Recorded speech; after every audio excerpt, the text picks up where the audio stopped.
Police in the French port of Calais are accused of abusing migrants on a routine basis. Human Rights Watch claim it's, quote, like living in hell for those asylum seekers there.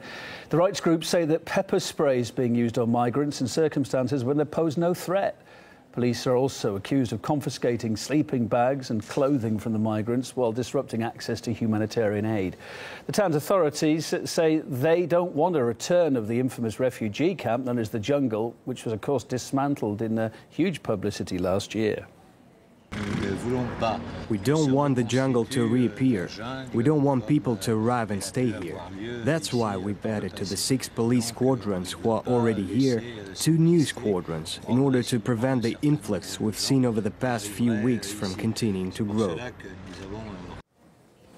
To compound those fears, migrants are still arriving in Calais. Human Rights Watch say over 400 are now there, with other estimates as high as 600 people. About a half of them are unaccompanied children. Police are warning that the growing numbers could lead to a repeat of the violence the town saw earlier.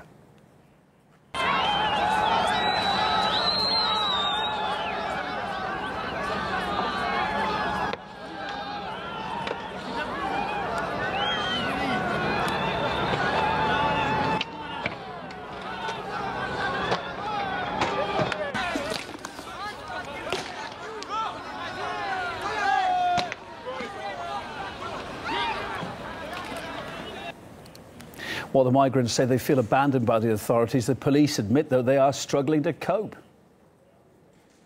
I spent my 6 months in Calais jungle. There the government came and they say to all the people, you stay in France, government will give you paper, then you work here and maybe build your life. Then we separate in all of France, and after now we are in the streets. There are no facilities for us. We have about 600 migrants here now, and we're expecting more. There's a zero-tolerance policy towards the settling of migrants and the reconstruction of the jungle. The mission of the police is clear. Migrants must be prevented from sleeping in certain areas and from forming groups. There's more and more tension, including between the migrants themselves. We also have difficulties with the far left, which tries to promote a world without borders and without police. They are particularly nervous about the actions of the police. They try to film and attack us. That creates tensions. Now that we have more work to do, we've asked for reinforcements and have received them from the Interior Ministry. Our job is not at all easy. It's difficult to stop migrants from gathering in certain places.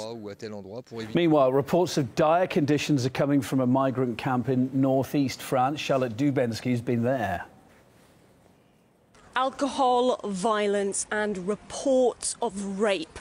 That's the reality in this migrant camp that's been dubbed a humanitarian slum here in Metz. There is a problem with alcohol and violence. Even as an aid worker, I face problems. They don't have food, but they manage to get hold of alcohol. We don't know how to handle the situation. There is not enough security for the number of people here. The camp has been dismantled several times, but every time it's taken down, new people come and the camp is reformed. Locals from Metz are concerned about its impact. This problem has to be addressed quickly, for their sake as well as for us. They are suffering. The city of Metz was not prepared for the camp. The authorities emptied it, but now there are 700 refugees back there again. It's becoming a second Calais. We return to the camp after dark. En route, our taxi driver tells us about some of the problems. There are a lot of home break-ins, a lot of aggression. They snatch women's handbags, but no one talks about that on TV. The migrants are everywhere in Metz. At the camp, we find out migrants are apparently facing aggression as well from a certain community within the camp. Really? There are problems? Why? Yeah, no problem. Drink. Fight? Yes. They take your money, yeah? As we speak with another man, we're told to stop filming by security guards. People here are hiding from those who are looking for them in their own country. If you show their faces on TV, you're putting their lives at risk. We don't want journalists here. Despite the worsening conditions and other issues both in and out of the camp, more people continue to arrive. Charlotte Dubinsky, RT, Metz.